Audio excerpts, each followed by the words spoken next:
Voilà, bonjour à chacun, très heureux d'être avec vous. Alors, je ne sais pas si le frère a dit de nouveau, si c'est parce qu'on le voit trop souvent. Enfin, sachez que c'est une joie. Cet été, nous étions venus et il manquait certaines personnes. Bon, on s'était fait beaucoup de bien. Hein. Dans la présence de Dieu, on se fait toujours du bien. Alléluia. Alors, vous avez les salutations du couple Debray, Frédéric, et aussi du petit-fils, comme on dit, du frère Lancel, qui est toujours content et qui est heureux de venir bientôt vous voir. Hein, que le Seigneur le bénisse, mais je sais qu'il travaille dans l'équipe d'Évreux et tout se passe bien. Et ça, c'est vraiment une joie de savoir qu'on est toujours heureux dans une église quand on voit quelqu'un qui se lève pour servir le Seigneur. Hein. Alléluia, ça c'est extraordinaire. J'ai désiré vous apporter une parole et vous allez voir, il y a une petite correspondance avec ce qu'on vient de faire. On vient de participer au repas du Seigneur et c'est un moment important. Est-ce que nous réalisons toujours la valeur de ce repas? Vous vous souvenez du dernier repas du Seigneur avec ses disciples? Il leur a dit, c'est la dernière fois que je prends ce repas. Et il va prendre un repas avec ses disciples et il dira, il y en a un d'entre vous qui va me trahir. Et vous savez quelle discussion ils ont eue? C'est très particulier. Je lis. Alors mon thème, ce sera nos voix ne sont pas ses voix, les voix de Dieu ne sont pas les nôtres. Et je crois que le Seigneur va nous faire du bien au travers de cette pensée, les voix de Dieu. Je lis dans Luc chapitre 22, verset 24. Les disciples eurent une vive discussion. On se dit, Jésus, c'est le dernier repas, il y en a un qui va trahir le maître. Et c'est quoi leur vive discussion? Luc 22, verset 24. Alors moi, je lis dans la version Sommer, il y a une petite différence, mais vous allez voir, c'est le même texte, mais on va essayer de le comprendre. Il eut une vive discussion, il s'agissait de savoir lequel d'entre eux devait être considéré comme le plus grand. Étonnant quand même. Le plus grand, c'était Jésus, mais eux, la seule chose qui les préoccupe, c'est de savoir parmi les 12, qui sera le plus grand. Est-ce que c'est Pierre? C'est quand même celui qui démarre au quart de tour. Est-ce que c'est Jacques? Est-ce que c'est Jean? Regardez. Il s'agissait de savoir lequel d'entre eux devait être considéré comme le plus grand. Jésus intervint.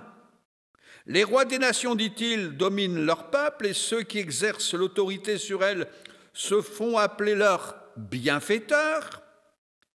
Il ne faut pas que vous agissiez ainsi. Au contraire, que le plus grand parmi vous soit considéré comme le plus jeune, que celui qui gouverne soit comme le serviteur. À votre avis, qui est le plus grand? Celui qui est assis à table ou celui qui sert? N'est-ce pas celui qui est assis à la table? Eh bien, moi, au milieu de vous, je suis comme le serviteur. Amen. Jésus est renversant. Oui ou non? Il est renversant. On essaie de s'imaginer un peu, essayez de vous imaginer un peu, on est à une table des rois, et les servantes, les serviteurs sont à table, et c'est le roi et la reine qui servent. On dirait, mais c'est du n'importe quoi. Vous avez remarqué qu'il y a la pensée des hommes, nous ce qu'on pense, il faudrait faire comme ça et comme ça, et il y a ce que Dieu pense. Les voix de Dieu ne sont pas les nôtres. Vous connaissez ce verset, je vais maintenant entrer dans mon message, Ésaïe 55, verset 8. « Car mes pensées ne sont pas vos pensées, et vos voix ne sont pas mes voix, dit l'Éternel. Autant les cieux sont élevés au-dessus de la terre, autant mes voix sont élevées au-dessus de vos voix, et mes pensées au-dessus de vos pensées. » Mes amis, on a affaire à un Dieu qui est grand, qui est puissant, qui ne pense pas automatiquement comme nous, mais il sait ce qu'il y a le meilleur pour toi, mon frère, mon ami. Et l'œuvre qu'il a commencée, c'est lui qui va l'achever. Est-ce que est-ce que tu, est-ce que vous allez, est-ce que nous sommes prêts à lui faire entièrement confiance? Pas évident, hein? C'est comme si je conduisais un bateau, je sais qu'il y en a un parmi vous qui conduit un bateau, mais quand c'est celui, le maître qui est à bord, on sait qu'on va pouvoir arriver à bon port, parce que lui, c'est toute chose. Et vous vous souvenez de cette parole qu'il a dit un jour à ses disciples, allons de l'autre bord. Nous voulons aller de l'autre bord, mais pour cela, laissons-nous conduire par le Seigneur. Je prends un autre exemple et que vous le connaissez bien dans le psaume 105, on y reviendra tout à l'heure, au verset 17. Il est parlé de Joseph. Écoutez bien ce qu'il est dit sur cet homme. Il envoya devant eux un homme, Joseph. Vous vous souvenez, c'est la famille de Jacob. Jacob a reçu une révélation, un songe de Dieu et quelque chose de grandiose. Et Joseph, ça va être l'instrument de Dieu. Regardez comment ça commence. Joseph fut vendu comme esclave. On serra ses pieds dans des liens. On le mit au fer. Jusqu'au temps où arriva ce qu'il avait annoncé et où la parole de l'Éternel l'éprouva. Ce mot est fort, l'éprouva. Ça a duré combien de temps? 13 ans environ. 13 ans. Entre le temps où il y a une parole de Dieu pour une direction particulière et l'accomplissement de cette parole. 13 ans. 13 ans de mise à l'épreuve. Je veux croire que le jeune Joseph, 17 ans, quand il a eu cette révélation, il pensait que les choses allaient se faire différemment, oui ou non? Bah oui, hein? Il est même allé voir son père, il lui a expliqué, voilà ce que j'ai reçu de Dieu. Son père a dit, ça y est, mon fils est tombé sur la tête. Ses frères, ils ne pouvaient plus le supporter. La preuve, c'est quand il est venu les visiter, il y en a qui ont voulu le tuer. Ils ont voulu le tuer. Ils ne voulaient plus l'entendre. Et il a fallu qu'il y en ait un qui dit, on va le mettre dans la citerne et on verra après. Étonnant. Les voies de l'homme, les voies de Dieu. Les voies de l'homme, les voies de Dieu. Vous connaissez ce petit chœur, plutôt ce verset biblique qu'on chante, enfin on chantait, mais vous le connaissez peut-être. Toutes choses concourent au bien de ceux qui aiment Dieu. Ça c'est beau hein, quand on le chante. C'est de ceux qui sont appelés conformes au plan divin. C'est formidable, toute chose concourt au bien, mais quand on passe par la moulinette, quand on passe par l'épreuve, quand on passe par un moment où on est mis complètement de côté, qu'on se moque de nous, est-ce que c'est facile? Qu'on est la risée, qu'on est complètement rejeté? C'est pas évident. Et pourtant, l'Écriture nous dit toutes choses concourent au bien de ceux qui aiment Dieu. J'aimerais vous dire, mes frères et sœurs, que Dieu vous aime. Si vous aimez Dieu, vous avez fait quelque chose d'extraordinaire. Vous lui avez donné votre vie, vous lui avez donné votre cœur, votre vie. Vous allez dire, Seigneur, que ta volonté soit faite en moi. J'ai besoin de ta grâce, façonne-moi. Il y en a qui disent, brise-moi. Vous savez, quand on est brisé, ça fait mal. Hein? Mais s'il le faut, si c'est pour son bien, on en a besoin. Mais Dieu désire nous purifier. Dieu désire nous façonner comme nous dit le livre de Jérémie, hein, comme le divin potier, pour nous diriger dans ses voies. Et Dieu va permettre certaines circonstances, certaines situations dans lesquelles il va nous placer. On ne comprend pas toujours, on voudrait parfois fuir ces situations. Fuir ces situations. Mais le Seigneur, c'est toute chose. Est-ce que nous ne devrions pas dire, Seigneur, tu permets cette situation, je ne comprends pas. Mais toi, tu sais. Et je veux te faire confiance. Je veux te faire confiance. Donc, Dieu choisit. Est-ce qu'on le laisse choisir? Ben oui, parce que lui est grand et moi, je ne sais pas, je me souviens un peu d'hier, aujourd'hui, je ne sais pas ce qui va se passer. Mais lui sait. Donc, je vais lui faire confiance. Tu permets certaines circonstances, je ne comprends pas, c'est compliqué parfois avec le conjoint, c'est compliqué avec les enfants, c'est compliqué avec les collègues, c'est compliqué avec les voisins. Et peut-être vous pourriez me dire que c'est parfois compliqué même avec le pasteur ou avec les frères de l'Église. Ils ne comprennent pas. Vous avez remarqué que parfois on a l'impression que c'est compliqué. On n'est pas compris.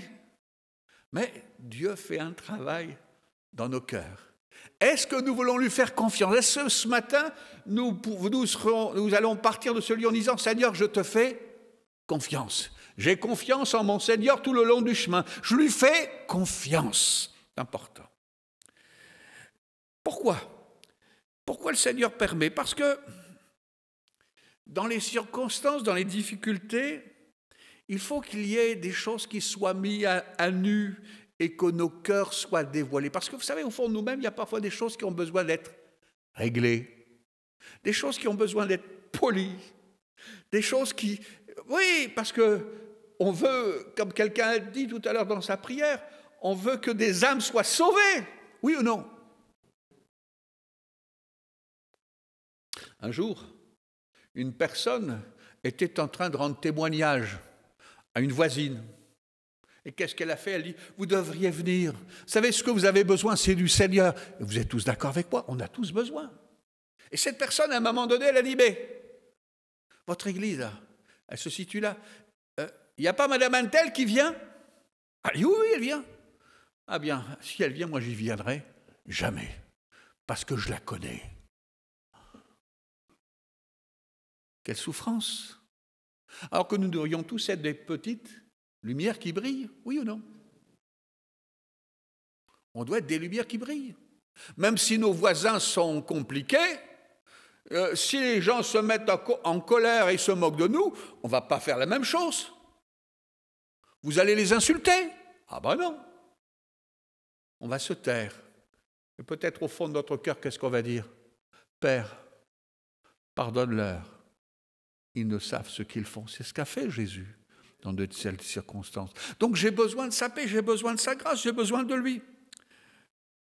Alors, il peut y avoir au fond de nous-mêmes, au fond de notre âme, des choses qui sommeillent ou même qui vivent et qui agissent en nous et à l'égard desquelles nous sommes restés peut-être aveugles jusqu'à présent, n'étant pas assez mûrs pour que Dieu nous les montre à sa lumière, ou peut-être qu'il nous les a montrés, mais on ne veut pas. Parce qu'on dit, je suis comme ça et je ne bougerai pas. J'ai toujours été comme ça, et ce sera comme... Maintenant, ça ne doit pas être comme ça. Je dois me laisser... Quelqu'un disait ceci, un chrétien, ça devrait être comme une feuille. Vous savez, une feuille qui est morte. On doit mourir à nous-mêmes. Vous savez, la feuille morte, qu'est-ce qu'elle fait? Eh bien, avec le vent, elle va partir à gauche, mais elle ne retient plus rien, elle se laisse porter par le vent. Et est-ce qu'on ne pourrait pas se laisser porter par le vent de l'esprit? Conduire par ce que le Seigneur veut pour nous. Je ne le dis pas pour vous, je le dis pour moi-même, en premier.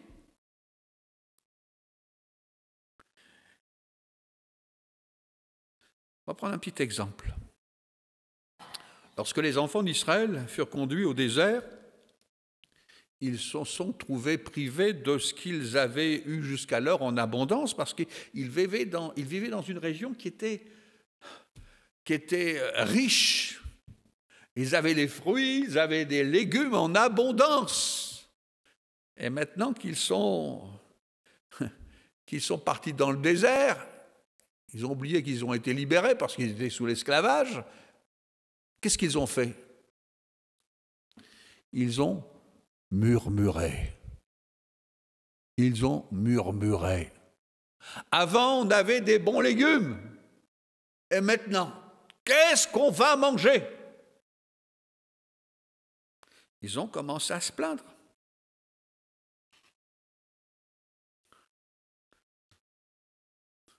Ils ont murmuré. Pourtant, Dieu n'avait-il pas fait des choses grandioses pour eux? Des choses extraordinaires. Ils avaient vu des miracles. Ils avaient même vu cette mer rouge qui s'était ouverte en deux. Ils ont pu passer à sec. Et ils ont vu aussi cette mer se refermer sur cette armée nombreuse.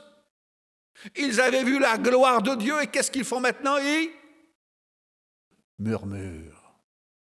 Oui, mais avant on pouvait faire ça. Avant on pouvait faire ça. Mais maintenant, maintenant on est au Seigneur. Et on compte sur sa grâce. Et mon Dieu pourvoira à tous mes besoins, à tous mes besoins. Nombre chapitre 14 au verset 22. Tous ceux qui ont vu ma gloire et les prodiges que j'ai faits en Égypte et dans le désert et qui m'ont tenté déjà 10 fois. Ils m'ont tenté déjà 10 fois. Ils n'ont pas écouté ma voix. Regardez le cœur de ce Père, de notre Dieu. Ils n'écoutent pas ma voix.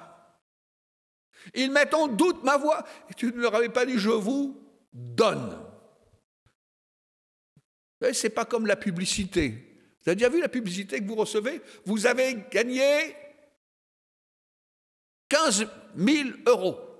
La première fois qu'on voit ça, on est content. Hein? C'est fini. Ça va faire du bien. Hein? Mais si vous êtes tiré, après il y a ceci, après cela, il y aura un ceci. Et on ne sait même pas s'il y aura un gagnant. Hein? Mais c'est pour vous tromper. Mais quand Dieu dit quelque chose, ce n'est pas pour nous tromper. Quand Dieu dit « je donne », il nous donne.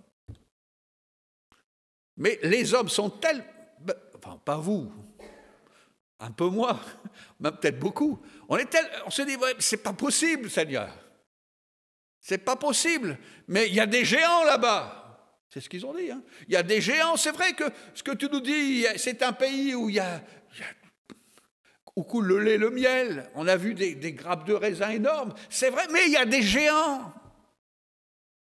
Et à leurs yeux, nous étions comme des sauterelles. Je ne sais pas comment. Vous avez déjà vu des sauterelles comme ça? Peut-être de plus grandes, vous avez peut-être vu des plus grandes, mais par rapport à un homme, ça fait combien? 30, 40 fois plus. C'est comme s'il y avait des gens de 80 mètres d'auteur.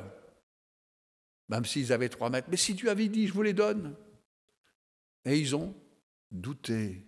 Et nous l'avons lu ensemble, ils m'ont tenté 10 fois, ils n'ont point écouté ma voix. Verset 23, tous ceux-là ne verront point le pays que j'ai juré à leur père de leur donner, tous ceux qui ont méprisé ne le verront pas. Mais parce que mon serviteur Caleb a été animé d'un autre esprit et qu'il a pleinement suivi ma voix, je le ferai entrer dans le pays où il est allé et ses descendants le posséderont. Ça, c'est extraordinaire. Vous avez remarqué qu'il y en a un qui a cru. Et je veux croire que vous êtes de ceux qui croient dans sa parole. Amen. Vous croyez que ce que Dieu dit, c'est la vérité, il le fera. Alléluia. Question qu'on va se poser ce matin. Combien de fois nous n'avons pas su supporter l'épreuve que nous étions en train de passer? Vous savez, certains passent par des épreuves compliquées, difficiles. Parfois, c'est de perdre un enfant jeune. On ne comprend pas pourquoi.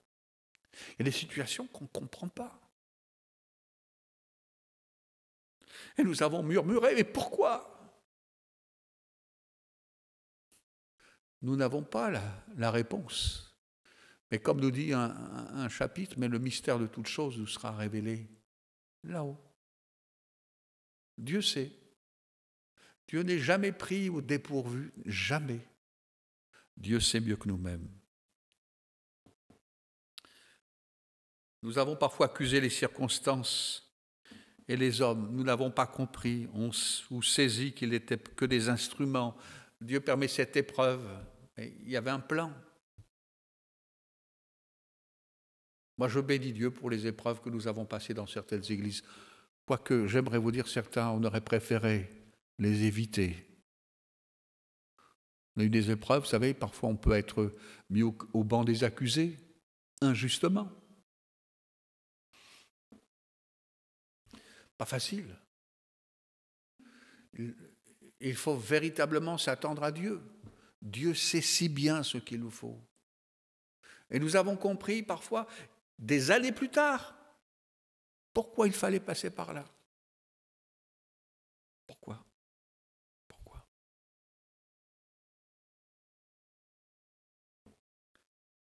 Oui, nous n'avons pas toujours compris ou saisi. Et quand on ne comprend pas, c'est ainsi que nous ressortons du creuset, non débarrassés de nos scories, comme on dit. On est passé par le feu, mais on sort de la même manière qu'on était rentré. Alors que quand on passe par l'épreuve, on devait sortir débarrassé de certaines choses. Parce que Dieu nous les a montrées, il faut dire, Seigneur, je t'épose tout. Seigneur, si ça tu veux, si tu le veux bien, ok Seigneur. Et cette pensée me vient à l'instant, vous vous souvenez de ce que Dieu avait demandé à Abraham? Après 25 ans qu'il attendait pour avoir un fils, le fils de la promesse. Et quand cet enfant est né, à un moment donné, il est ado, et Dieu lui dit, donne-moi ton fils. Tout, Seigneur, mais pas ça. Eh bien, Abraham, il disait, et c'est dans le livre, dans l'Épître aux Hébreux, qui nous le dit, il était convaincu que Dieu, même s'il l'offrait, Dieu pouvait le ressusciter. Eh bien, vous savez que cet homme a été prêt à sacrifier son fils. Moi, quand je lis ce texte, je dis, Seigneur, je ne sais pas, je ne comprends pas, c'est difficile. Et c'est Dieu qui lui arrête le bras. Maintenant, j'ai vu que tu étais prêt à même m'offrir mon fils. Peut-être que Dieu avait vu dans son cœur que son fils avait pris une place presque au-dessus de Dieu. Vous savez, parfois, il y a des choses qui deviennent une priorité. Ça peut être même notre famille, nos enfants. Mon boulot, ça c'est permettez-moi un mot qu'on dit parfois, ça c'est sacré. On ne touche pas à mes enfants. Ah non, il ne faut pas dire un mot. Hein. Vous savez, ce qui doit être toujours à la première place, c'est quoi? Dieu. Est-ce que Dieu est à la première place?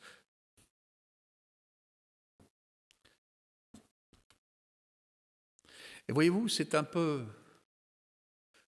vrai que le Seigneur pourrait nous changer tout de suite, immédiatement. Mais parfois, Dieu prend du temps. Comme un peu le peuple hébreu, n'ayant pas pu nous faire passer par le chemin direct, il est obligé de nous faire un détour. Comme le peuple hébreu. Hein. Exode 13, verset 17, lorsque Pharaon laissa aller le peuple, Dieu ne les conduisit point par le chemin du pays des Philistins, quoique le plus proche, car Dieu dit, le peuple pourrait se repentir en voyant la guerre et retourner en Égypte. Mais Dieu fit faire au peuple un détour par le chemin du désert vers la mer Rouge. Les enfants d'Israël montèrent en armes hors du pays d'Égypte. Dieu permet un détour. Et Dieu parfois nous permet de faire un détour. On pourrait aller plus vite. Et Dieu permet un détour. Dieu permet.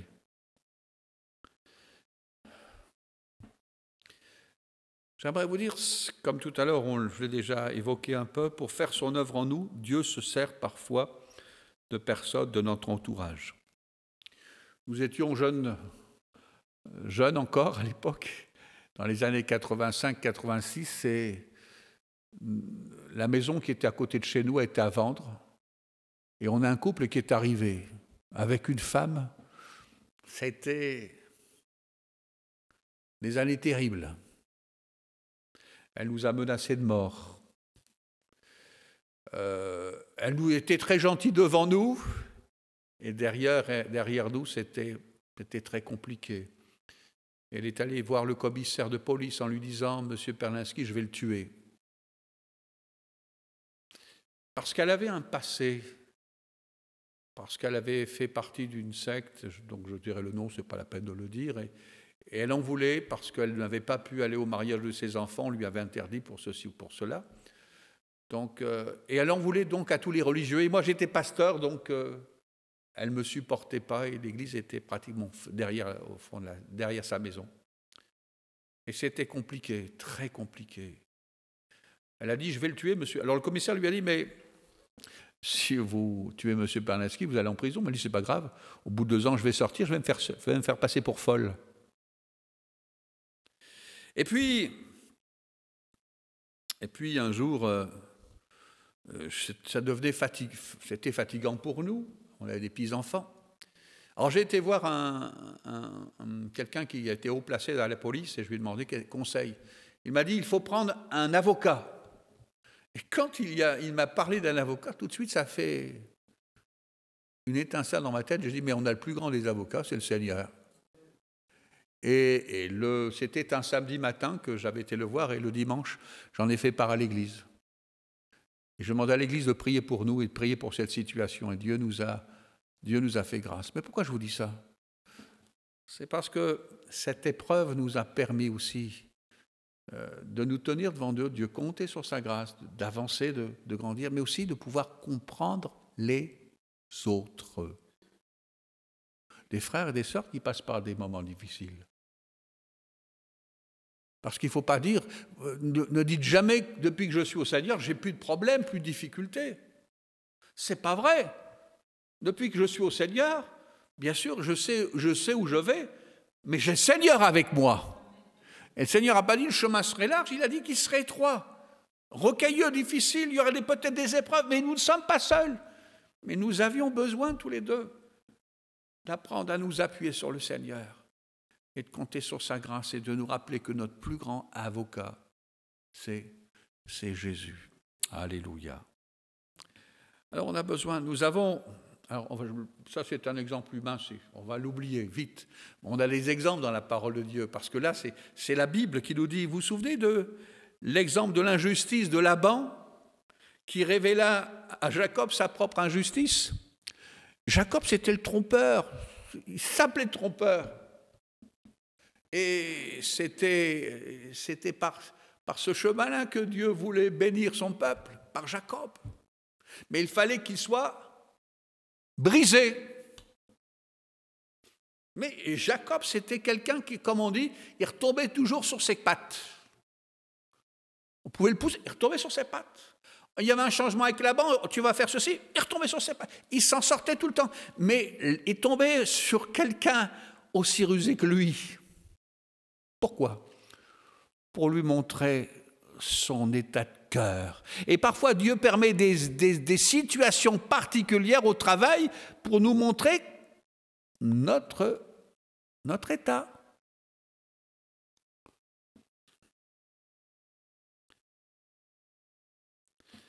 Et voilà, parfois, au lieu d'apprendre ainsi, eh bien, on n'avance pas. J'ai besoin d'apprendre. Toute chose concourt au bien. Voilà, je pense qu'on va le dire plusieurs fois. Et voilà, au lieu d'apprendre ainsi à nous laisser purifier de nous laisser purifier par le divin potier, ou à leur contact, nous les avons parfois jugés, ces gens, et nous sommes devenus parfois pires qu'eux. Ah, c'est possible. Si Dieu permet une épreuve, apprenons aussi à retenir des leçons de cette épreuve. Une épreuve permet que nous puissions avancer. On prend une deuxième expérience. Vous connaissez l'exemple d'Anne, la maman de Samuel. Année après année, Pénina, c'était la seconde femme de son mari, Elkana. Pénina abreuvait Anne de mortification, nous dit la Bible, c'est-à-dire, elle se moquait d'elle. Alors, toujours pas de bébé? Moi, ça fait le 6e ou 7e que j'ai. Oh, si tu savais les enfants, c'est formidable d'avoir des enfants. Et elle aurait tellement aimé avoir un enfant, tellement.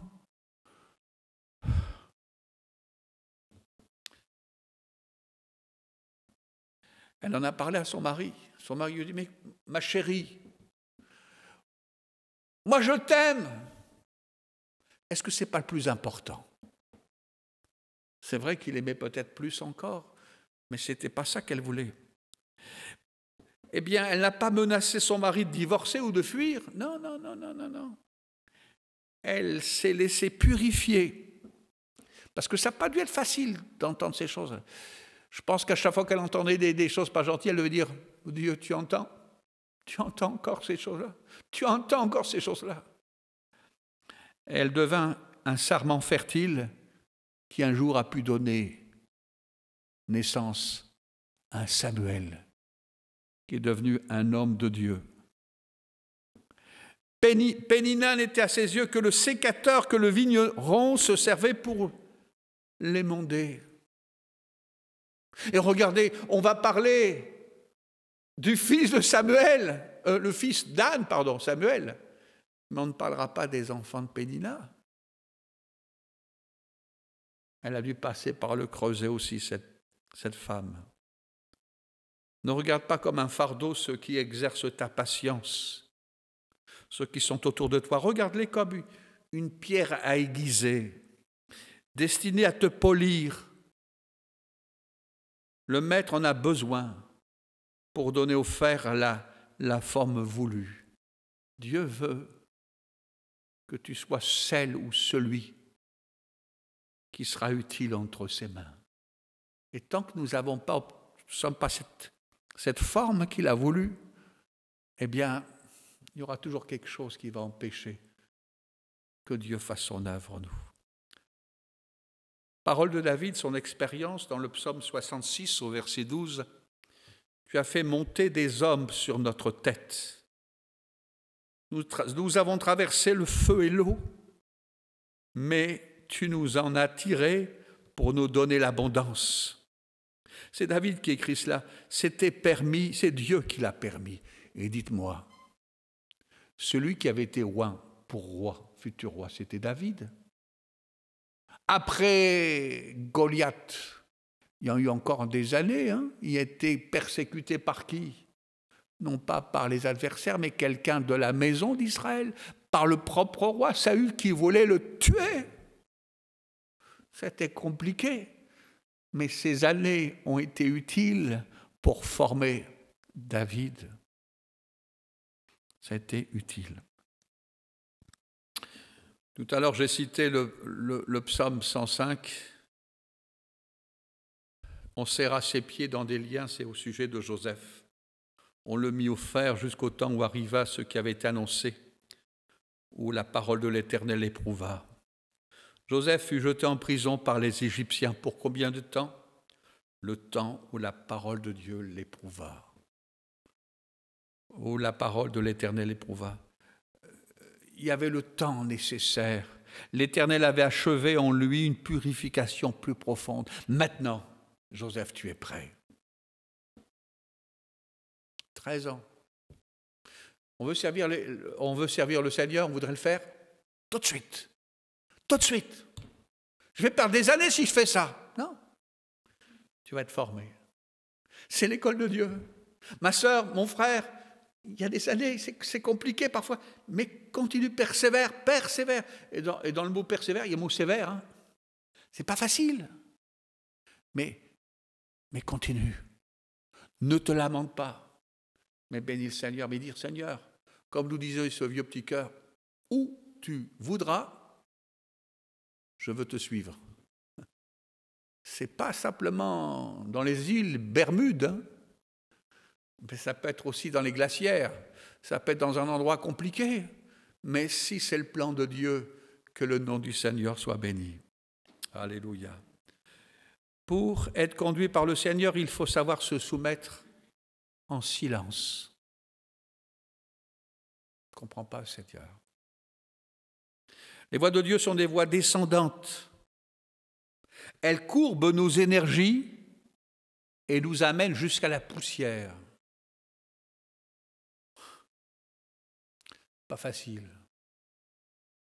Et les moments, l'épreuve, j'aimerais vous dire, nous l'avons expérimenté avec mon épouse. À un moment donné, on se dit, mais qu'est-ce qu'on a fait pour qu'on soit autant écrasé jusqu'à la poussière?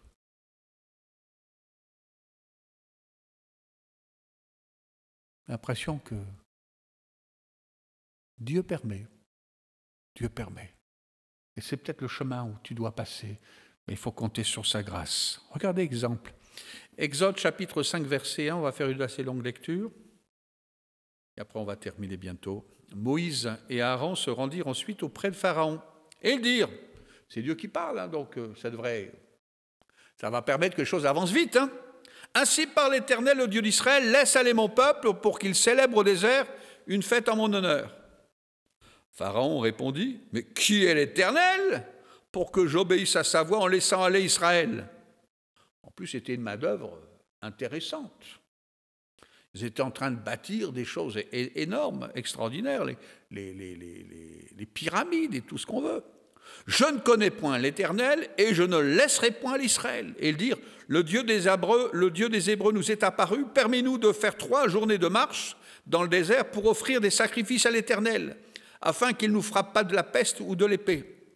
Et le roi d'Égypte leur dit, Moïse et Aaron, pourquoi détournez-vous le peuple de son ouvrage? Allez à vos travaux.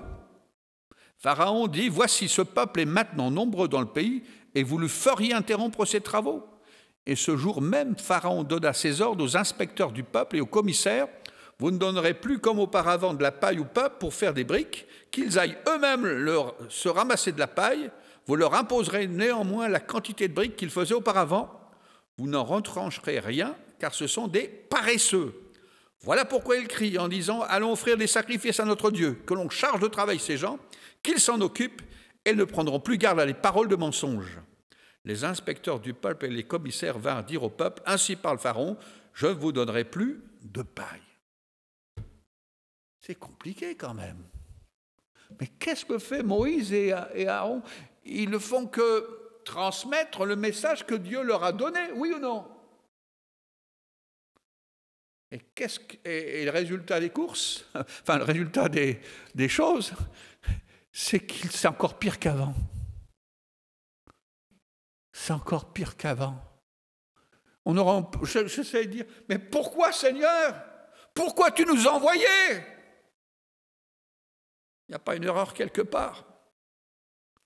Ce n'est pas seulement Pharaon qui devait apprendre à connaître l'Éternel, mais aussi Moïse et Aaron. Ils avaient besoin de connaître davantage Dieu. Mes frères, mes sœurs, et je vais arriver maintenant à ma conclusion, nous avons besoin de connaître le Seigneur. J'ai besoin de connaître le Seigneur.